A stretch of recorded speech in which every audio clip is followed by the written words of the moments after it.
Racing games are a tricky thing to get right. It's hard to cater to the entire demographic of racing fans, when some people want a pure racing simulation, and others want a relaxed, arcade-y type of experience. Gran Turismo 7 falls into the former category and does it extremely well. I have very good memories of playing Gran Turismo, starting with the original Gran Turismo on the PS1. I remember my father buying it for my younger brother and I when I was in 9th grade and taking it home and playing for hours at a time. It was my first real introduction to cars and racing, and I couldn't get enough. The same thing happened when I got GT2 and GT4. I took a break for 5 and 6, and then picked Gran Turismo Sport up on a whim because I had gotten tired of the arcade experience that I was getting with titles like Need for Speed and Burnout Paradise. I've had my eyes on Gran Turismo 7 for a while now, really looking forward to getting back into a full GT release. One of the things that Polyphony Digital wanted to do with this game is give a detailed history of motoring and racing. The opening cinematic is perfect evidence of that, from images of the very first cars, to the current state of racing on tracks like the Nürburgring in Germany, and the Red Bull Ring in Austria. The history lesson doesn't stop there though, as almost every manufacturer available in the game has some kind of museum screen, or history excerpt in Brand Central Gran Turismo 7's new car shop, detailing how the company got started, their popular racing cars, etc. This is a fantastic touch for the history and racing buff in me. On multiple occasions, I found myself just reading about Renault, or the transition to the M division in BMW's motorsport side of the company. Let's talk time. Time is my first and foremost complaint regarding Gran Turismo 7. The series, outside of sport, has never been one that goes quick. You've always started from the bottom and made your way up to the top, and you do that here, but never has it felt this railroaded. There is a cafe on the map that acts as the hub. In this cafe is an annoying person called Luca. Luca gives you a menu book with a task to complete. These tasks are nearly always to collect 3 cars gained from winning, or finishing in a particular position, of a race that has just been made available. Then you go back to Luca, and he talks at length about the type of cars you've just won. It's okay, I get it, Polyphony Digital, you love cars. I imagine a few people playing Gran Turismo love cars as much as you. Still, the majority of people will be wondering why they need a bloody speech on French hatchbacks or Japanese FR drive cars before they're allowed to do the broom brooms in another vehicle. Gran Turismo 7 claims you can do the game at your own pace, but this isn't entirely true because of the unlocking of races through your collector's level, the gaining of credits to buy cars you need, or upgrade them, being intrinsically tied to the cafe menus. Simply put, progression in Gran Turismo 7 will either be glacially slow if you're going through the cafe or about as perceptible as Continental Drift if you're not. Yes, it speeds up the later you get in the game because more races are open, most of which aren't linked to Luca's ludicrous land yacht look-see. It's just that you unlock more by raising your collector's level, and the easiest way to do this is by getting gifted cars from the cafe. The vicious cycle continues. One thing I won't complain about, however, is the licenses.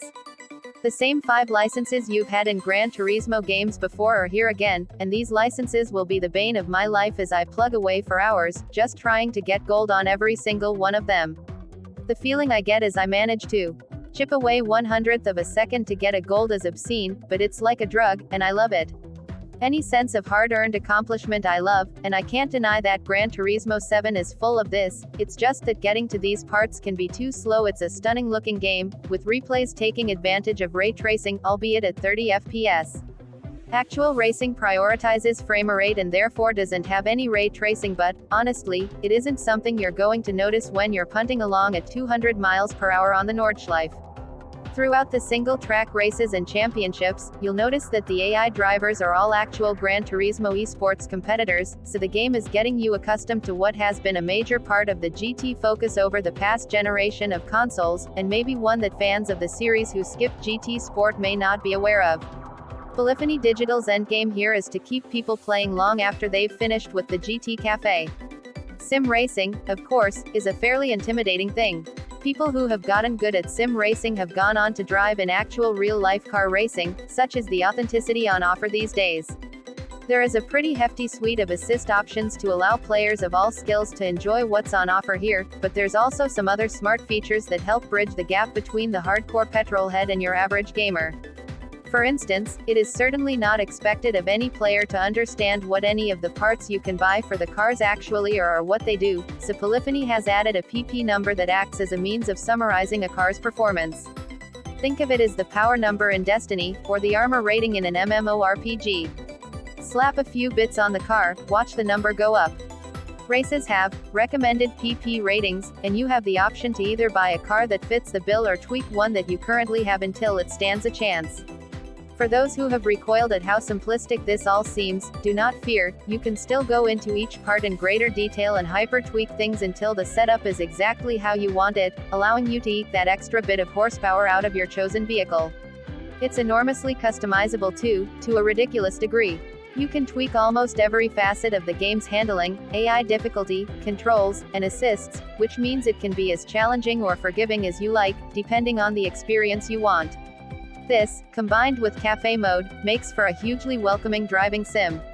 Even seemingly complicated simulation elements like tuning your engine are made simple through the cafe menu system, with Luca giving you tasks that explain in clear, readable terms how to increase or decrease the important PP performance points level of your cars. As for the cars themselves, there are over 400 of them, spanning decades of automotive engineering.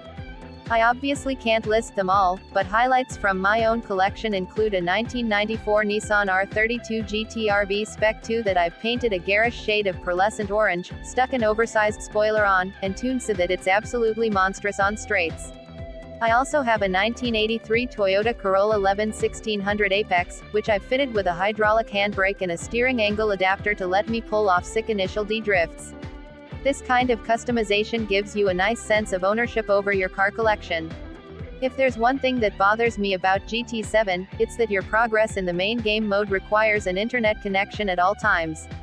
The internet requirement enables some cool features like open lobbies at tracks to chat and have casual races, but being locked out of everything aside from quick race style events if your internet drops out sucks, to put it bluntly. I found if I dropped connection mid-race the game wouldn't save my progress, and I'd have to do the race over again. It stops you gaming the system by playing around with save files, and the fact you can buy in-game currency on the PlayStation Store surely factors into it too. While it doesn't ruin the game for me, it's a factor I think everyone should be aware of when looking at the game.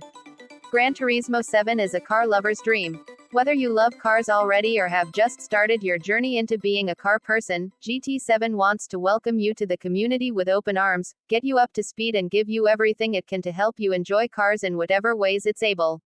It has a wealth of car history to share, incredible feeling driving, and some of the best visuals I've seen in a driving game. There are some cars I wish were included, Mount Panorama and no Aussie V8 supercars. Come on, mate, and the always online requirement might be a deal breaker for some, but even with all that, Gran Turismo 7 is the friendliest, most approachable driving simulation I've played, with all the depth of options you'd expect for seasoned car enthusiasts.